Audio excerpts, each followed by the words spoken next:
Bonjour à tous.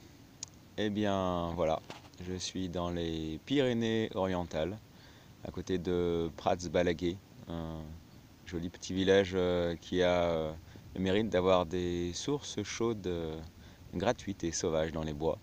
Et c'est la raison pour laquelle je me suis décidé pour ce petit coin de paradis pour faire une semaine dans la nature avec zéro nourriture et en allant chercher ma pitance dans les bois et les prairies. Voilà, du coup, on m'a demandé de tenir un petit carnet et je me suis dit, plutôt qu'un carnet, peut-être une petite vidéo de temps en temps pour pouvoir livrer mes expériences et puis voir comment j'évolue moi-même au contact de la nature. Voilà. Euh, bon, ce qui est certain, c'est que j'ai déjà préparé le terrain depuis un petit moment. Et puis, il y a aussi des raisons qui font que c'est peut-être plus facile pour moi que pour d'autres personnes. Déjà, je suis vegan depuis un moment, et donc je ne mange pas de viande, pas de poisson, pas de produits issus des animaux. Donc, je n'aurai pas besoin de chasser le mammouth pour pouvoir me nourrir. Ça, c'est déjà pas mal. Des plantes, des fruits, des racines et peut-être comment on va dire, condiments sauvages. Voilà.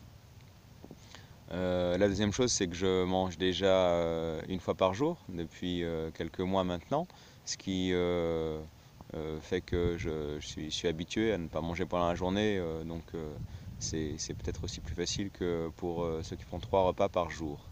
Voilà, voilà. Et puis j'ai déjà fait aussi cet été et l'année dernière des jeûnes, allant jusqu'à 15 jours, donc je suis aussi habitué à la sensation de ne pas manger. Voilà, donc nous sommes le premier jour. Je suis dans un superbe pré en train de prendre le soleil après une nuit un petit peu fraîche et un bain matinal à 50 degrés pour me réchauffer. Ça, c'était bien cool. Donc voilà, aujourd'hui, peut-être que je vais me présenter brièvement et puis ensuite euh, vous présenter les quelques fleurs que j'ai déjà cueillies au bout de même pas une heure de balade. J'ai déjà un bon échantillon et de quoi me faire une super soupe pour ce soir, voire peut-être des épinards sauvages.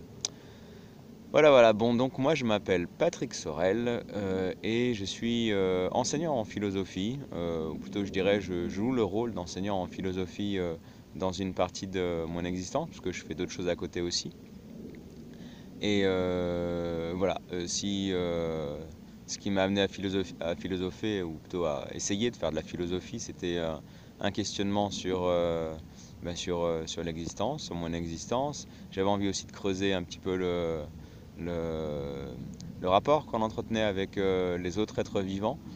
Ça a été mon sujet de master, c'était le rapport qu'on entretient avec les animaux. Euh, J'avais aussi envie de creuser l'idée d'une conscience animale, euh, ce qui est un sujet absolument pas abordé par la philosophie, puisque la philosophie post-cartésienne soutient mordicus que l'animal n'a pas de conscience. Et moi, ça me dérangeait profondément, donc je me suis orienté vers des études de philosophie dans cette optique-là. Donc j'ai fait mon mémoire là-dessus.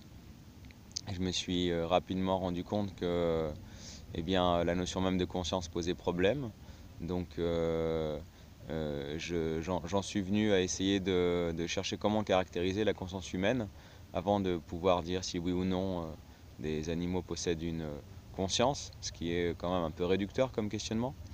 Et je me suis donc intéressé assez rapidement aux états non ordinaires de conscience, encore appelés états modifiés de conscience ou états élargis de la conscience. Et j'ai fait des recherches pendant plusieurs années sur ces états-là, états appelés paroxystiques par Abraham Maslow, père de la psychologie transpersonnelle, euh, psychologue américain. Et je me suis donc orienté vers un groupe de recherche qui s'appelle l'IANDS France, qui étudie l'expérience de mort imminente, et que j'ai rejoint donc il y a quelques années. Donc je fais partie du comité scientifique. Et ce groupe-là donc étudie les répercussions sur la vie d'un individu d'expériences paroxystiques, originellement à l'approche de la mort, mais c'est plus large. Ça peut aussi être des expériences lors de chutes de montagne, donc sans danger mortel physique immédiat, sauf à l'atterrissage. Ça peut être des comas, ça peut être des orgasmes, ça peut être plein d'autres expériences dans lesquelles la personne a ressenti clairement une expansion du champ de sa conscience. Donc ça m'a beaucoup interloqué et je me suis dit que j'aimerais bien vivre de telles expériences à l'époque, mais malheureusement il n'est pas en mon pouvoir ni dans le pouvoir de personne de vivre une expérience de mort imminente de manière volontaire et artificielle.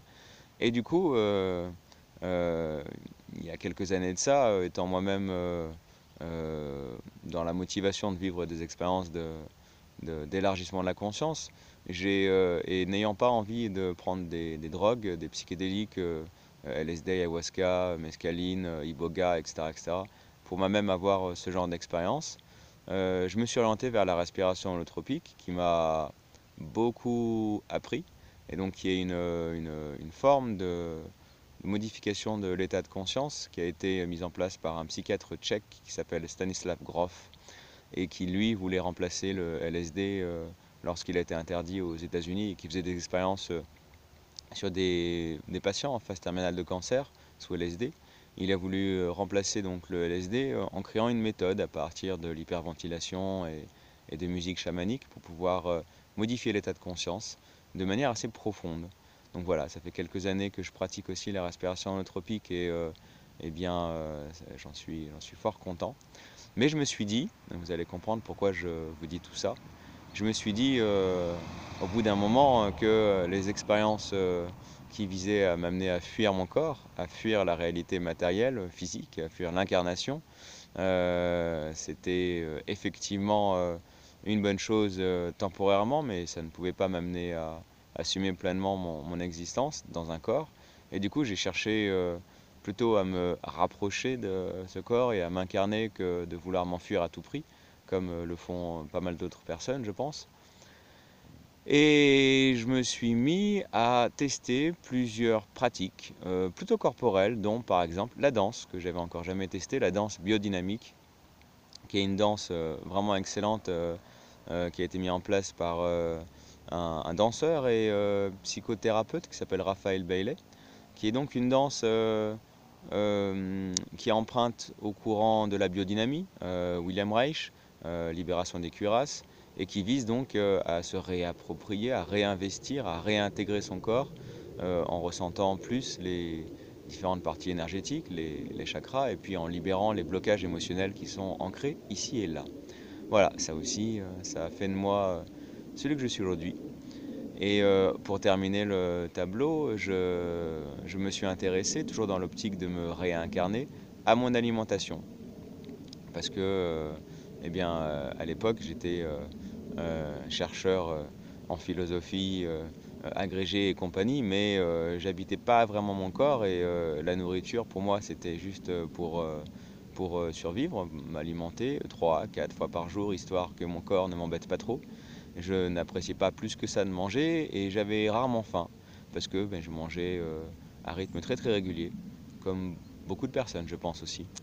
Donc je me suis dit à un moment donné que ça pourrait être bien de tester mes limites corporelles en voyant combien de temps je pourrais ne pas manger par exemple pour retrouver ensuite le goût de la nourriture.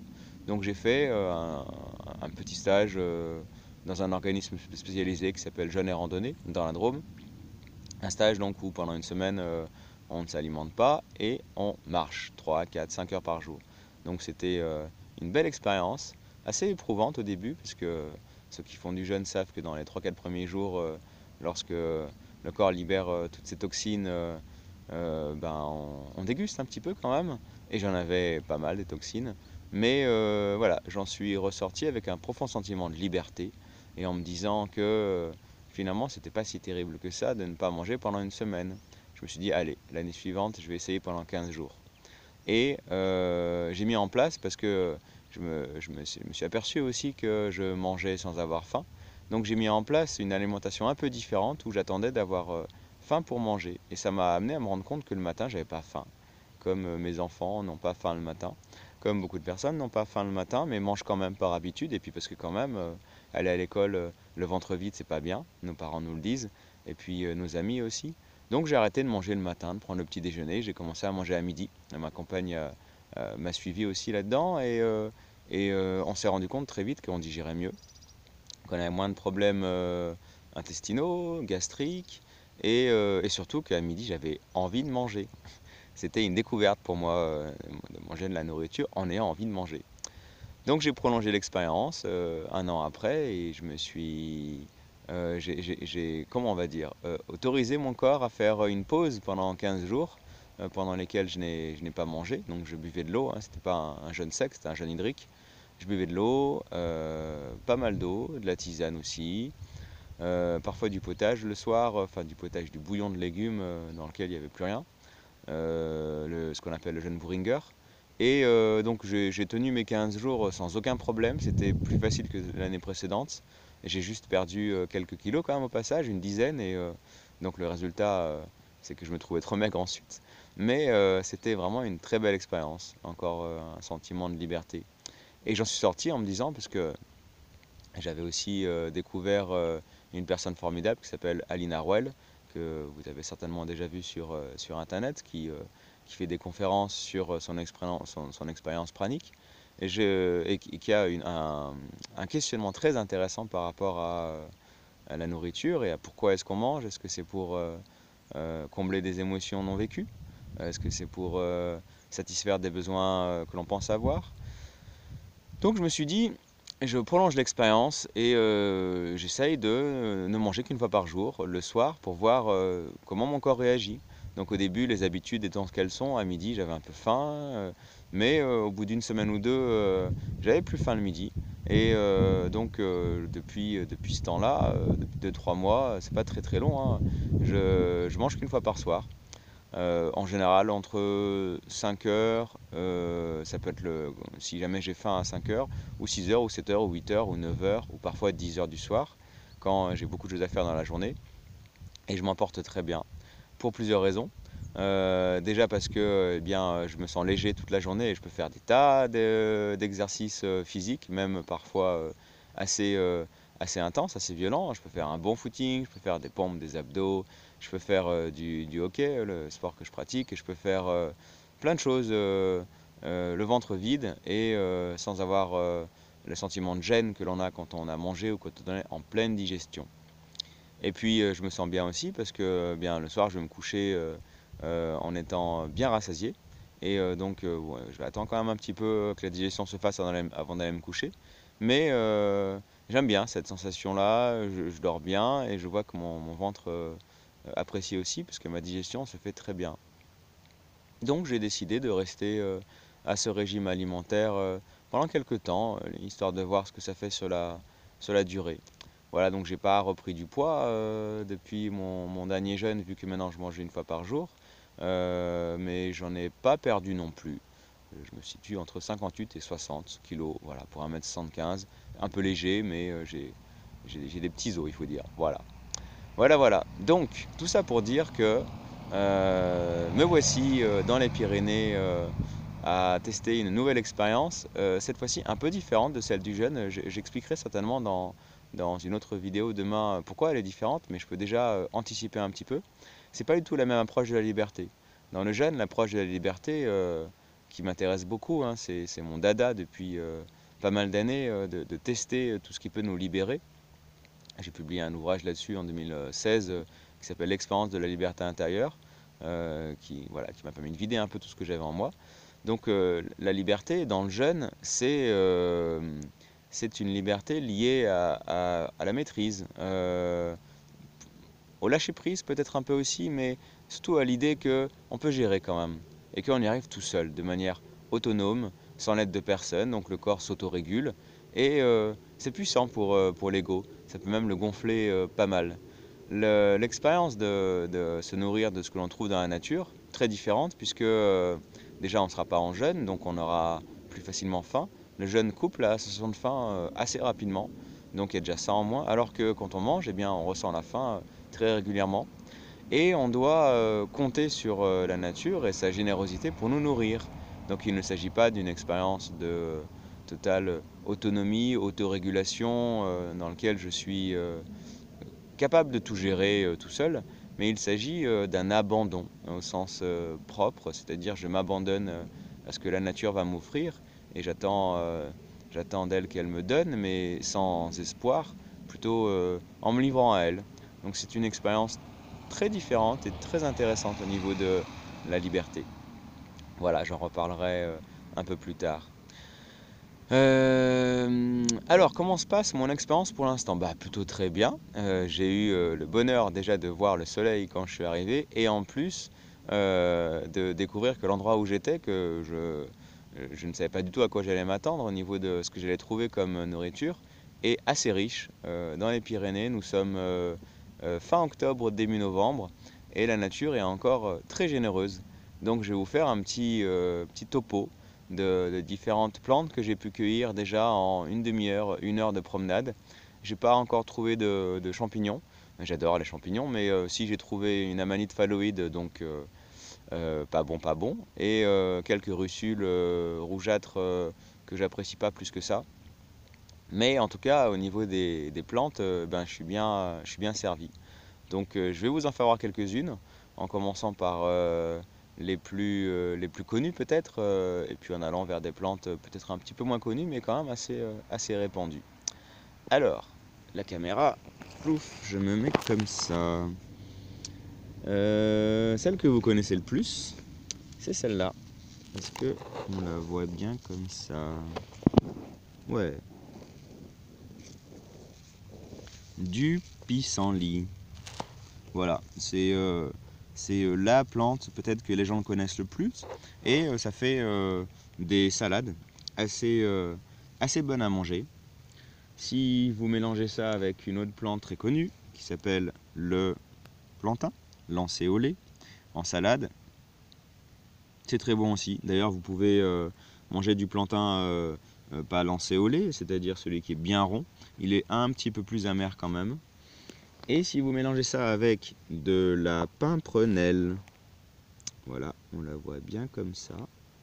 La pimprenelle, on la reconnaît bien, ces petites feuilles toutes striées. Elle pousse en abondance un peu partout. Donc de la pimprenelle en salade et quelque chose que j'aime beaucoup, alors c'est peut-être un peu moins connu, du millefeuille, plus précisément de l'aquilée millefeuille. Voilà, alors ça c'est l'aquilée millefeuille quand il n'est pas encore poussé en fleurs, et le même quand il a fait une jolie fleur. La fleur de l'aquilée est très très belle, elle est constituée de plein de petites pétales entourés de follicules. Aquilée millefeuille.